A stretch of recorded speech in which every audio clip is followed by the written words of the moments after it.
الحمد للہ رب العالمین والصلاة والسلام علی رسولہ الکریم اما بعد فاعوذ باللہ من الشیطان الرجیم بسم اللہ الرحمن الرحیم قال الذی عنده علم من الكتاب انا آتیک به قبل یرتد الیک طرفک صدق اللہ و صدق رسولہ الکریم۔ عزیزان گرامی قدر، السلام علیکم ورحمۃ اللہ وبرکاتہ۔ آیت کریمہ جو تلاوت کرنے کی سعادت حاصل ہوئی، اس آیت کا ترجمہ یوں ہے: عرض کی اس نے جس کے پاس کتاب کا علم تھا کہ اجازت ہو تو میں لے آتا ہوں اسے آپ کے پاس اس سے پہلے کہ آپ کی آنکھ جھپکے۔ اللہ اور اس کے رسول کا قول سچا ہے جو بڑی ہی عظمت والا ہے۔ عزیزان گرامی قدر، حضرت سلیمان علیہ السلام کا دربار لگا ہے۔ ملکہ سبا کی جو خبر آتی ہے کہ اس نے کفر اختیار کیا ہے، کافرہ ہے، اس کے ملک میں بڑی خوشحالی ہے، اس کے باوجود اللہ نے اتنی نعمتیں دی اور اس کے باوجود کفر کرتی ہے، تو یہ حدود نے بتایا، قرآن مجید میں اس کا پورا واقعہ موجود ہے۔ تو یہ جو حضرت سلیمان علیہ السلام نے فرمایا اس کا تخت یہاں اٹھا کر کون لائے گا، اس سے پہلے بڑی گفتگو ہے۔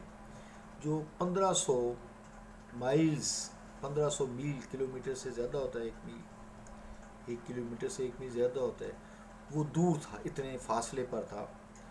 تو پرویز صاحب کی بات ہو رہی تھی جنہوں نے اس آیت کو بھی اپنی ذات بالرائے اپنی ذاتی رائے سے اس کی دھجیاں بکھیڑ دی ہیں تفسیر کی، اور پھر اپنی عربی دانی کا دعویٰ بھی کرتے ہیں اور قوم کو بھی گمراہ کیا ہے، دائرہ اسلام سے خارج کیا، اور خود بھی اسی لائن پہ فوت ہو گئے۔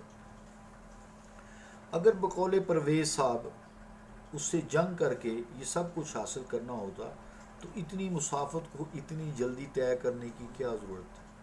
حضرت سلیمان یہ پھر کیوں حکم دیتے؟ حضرت سلیمان علیہ السلام کیسے یہ حکم دے سکتے تھے جو بشری تقاضے اور عادات و عقل کے منافق تھا؟ آنکھ جھپکنے کی دیر تک عرش کو لانا اتنی 1500 مائلز کے فاصلے سے۔ پرویز صاحب ادھر تو قوانین فطرت کی اہمیت احترام کے علم بردار ہیں، یہ قانون فطرت ہے، اس میں تبدیلی نہیں آ سکتی، اور ادھر ایک خلاف عقل بات کو ثابت کرنے کے در پر ہیں۔ کیا پرویز صاحب کے قول کے مطابق حضرت سلیمان علیہ السلام کا یہ فرمانا اتنی مسافت کو اتنی جلدی کون طے کرے گا؟ تو تکلیف ما لا یطاق نہیں، یا اسے عام طاقت بشری کے خلاف نہیں کہا جائے گا، یقیناً کہا جائے گا۔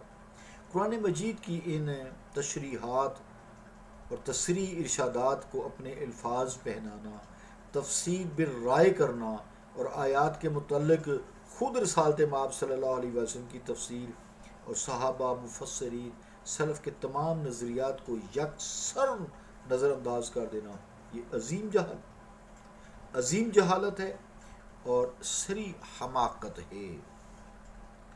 مارا ازیں گیا ہے ضعیف این گمان نہ بود۔ پرویز صاحب تو اللہ کو پیارے ہو گئے، اگر وہ زندہ ہوتے تو ان کے ساتھ کوئی بھی شخصیت جیسے نصیر الدین شاہ صاحب ہیں، وہ بھی اس دار فانی سے رخصت ہو گیا۔ اللہ تعالیٰ ان کے درجات نصیر الدین شاہ صاحب کے بلند ترین فرمائے، جنہوں نے قوم کی بہت ساری پیچیدہ گروں میں جو امت پھنسی ہوئی تھی وہ نکالا ہے۔ تو اس طرح دیگر مسائل پر بھی پرویز صاحب کے ساتھ کوئی عالم دین، علماء خیر میں سے کوئی ایک عالم خیر والا وہ تفصیلی گفتگو کر سکتا، ان کی گمراہی دور کرتا، شاید وہ ایمان لے کر فوت ہو جاتے، راہ راست پر اوپر آ جاتے، کوشش کی جاتی، تو پھر وہ ایسی تصانیف جن کا میں نے حوالہ بھی آپ کو دیا ہے وہ اپنے پیچھے چھوڑ گئے ہیں، جو ایک مخصوص بظاہر پڑھا لکھا طبقہ جو عقل سے پیدل ہے وہ خاصا متاثر ہے، حالانکہ متاثر ہونے کی کوئی ایسی بات بھی نہیں ہے۔ اس سے میں اس کی کوئی علمی کاوش بھی نہیں ہے پرویز کی، اور عربی دانی کی جو تعریف ہم پیچھے ان کی کریں کہ وہ کیا جانتے تھے وہ آپ کو معلوم ہے، کافی دنوں سے میں لگا ہوں. مگر ایسی قابلیت عربی دانی کس کام کی جو امت مسلمہ کے تمام اکابر اسلاف کے علمی خدمات پر پانی پھیر دے اور دائرہ اسلام سے لوگ خارج ہو جائیں.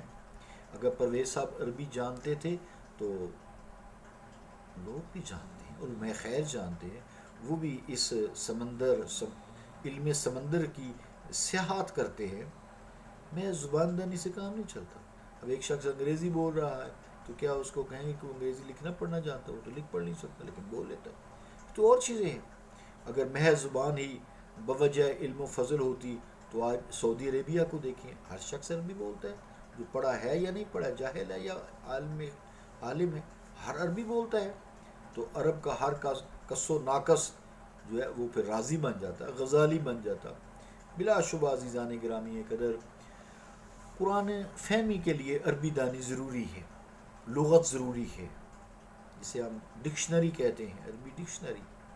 مگر مفسرین سلف اور سالت مآب صلی اللہ تعالیٰ علیہ وآلہ وسلم کے بیان فرمودہ جو تفاسیر ہیں ان کو کسی وقت بھی نظر انداز نہیں کیا جا سکتا. یہ صریح گستاخی ہے، کفر ہے. مثلا ملائکہ قرآن مجید میں تذکرہ ہے، جنات، دوزخ، جنت، آدم، ابلیس، اور اس قسم کے بہت سارے الفاظ ہمیں ملتے ہیں جن کی پرویز صاحب تفسیر بھی فرماتے ہیں. جیسے مثال ہے، کہتے ہیں ملائکہ کوئی نہیں ہے، یہ کوئی نورانی مخلوق نہیں، ایک قوت ہے، بہت قوت ہے بڑی. دیکھیں کیا کہتے ہیں. جن جو ہے، جنت جو ہے وہ کہتے ہیں اچھے اعمال کو کہتے ہیں، استغفر اللہ. دوزخ جو ہے وہ کہتے ہیں بد اعمال کو کہتے ہیں. آدم سے مراد مطلق نوع انسانی ہے، آدم کی اہمیت جٹانے کے لیے، کیونکہ انہوں نے ٹھیکہ لے رکھا ہے انبیاء کی گستاخی کا. تو نہ کہ مخصوص آدم ہے، ایک انسانی جو ہے وہ مطلق نوع انسانی ہے، انسان کی قسم ہے. جو نبی تھے، ابلیس سے مراد وہ طاغوتی یعنی شیطانی قوتیں مراد دیتے ہیں، وغیرہ وغیرہ اس طرح کے الفاظ کی وہ اس طرح کی تشریح کرتے ہیں. اللہ تعالیٰ ان کے پیروکاروں کو ہدایت عطا فرمائے. اپنے اتنے پڑھے لکھے بندے ہیں، عقل سے کام لیں. اس میں بڑے بڑے سائنٹسٹ بھی شامل ہیں. عزیزان گرامی قدر، اگر پرویز صاحب کے ان بیان کردہ مفاہیم و مطالب کو درست تسلیم کر لیا جائے تو پھر احادیث میں جو ان الفاظ کے مطالب اور رسالت مآب صلی اللہ علیہ وسلم نے تشریح کی ہے وہ جو منقول ہیں ان کا پھر کیا ہوگا. تو بہانوں سے انہوں نے خاتم النبیین صلی اللہ علیہ وسلم کا انکار کیا ہے. پرویز صاحب کی جو بے سر و باتیں ہیں، بے سر و پا باتیں ہیں، ان کو ہم تسلیم کریں یا قرآن مجید کے ناطق ہونے کہ ارشادات جو مصطفیٰ کریم علیہ الصلوۃ والسلام نے فرمائے ہیں ان کو ہم اتباع کریں، ان کی اطاعت کریں یا پرویز صاحب کی کریں. پرویز صاحب کوئی شہر نہیں، دار اسلام سے فارغ ہے، جو قرآن کی ایسی تفاسیر کرتے ہیں جو رسالت مآب صلی اللہ علیہ وسلم کے ارشادات گرامی کے خلاف ہوں. تو عزیزان گرامی کے اندر یہ جو آیت میں نے پڑھی ہے، کافی دنوں سے میں پڑھ رہا ہوں، تو جس شخص کے پاس کچھ کتاب کا علم تھا وہ حضرت سلیمان علیہ السلام کا امتی تھا، یعنی نبی تھا. امتی تھا، نبی نہیں تھے، عام امتی تھے، یعنی کتاب میں سے کچھ علم تھا اس بات کا. دوسری یہ کہ کتاب سے مراد اس کتاب یا صحیفہ علم ہے جو اللہ تعالیٰ کی طرف سے وحی کیا گیا تھا، اترا تھا. پرویز صاحب کا کتاب سے مراد لینا کہ وہ کتابت یا خوش خطی جانتا تھا، استغفر اللہ، کیا بات کی ہے. اس لیے یہ محض غلط ہے، ان کے عقائد غلط ہیں، گستاخی رسول ہے. تو محض 1500 سال میل کا فاصلہ آنکھ جھپکنے سے پہلے طے نہیں کر سکتا کوئی.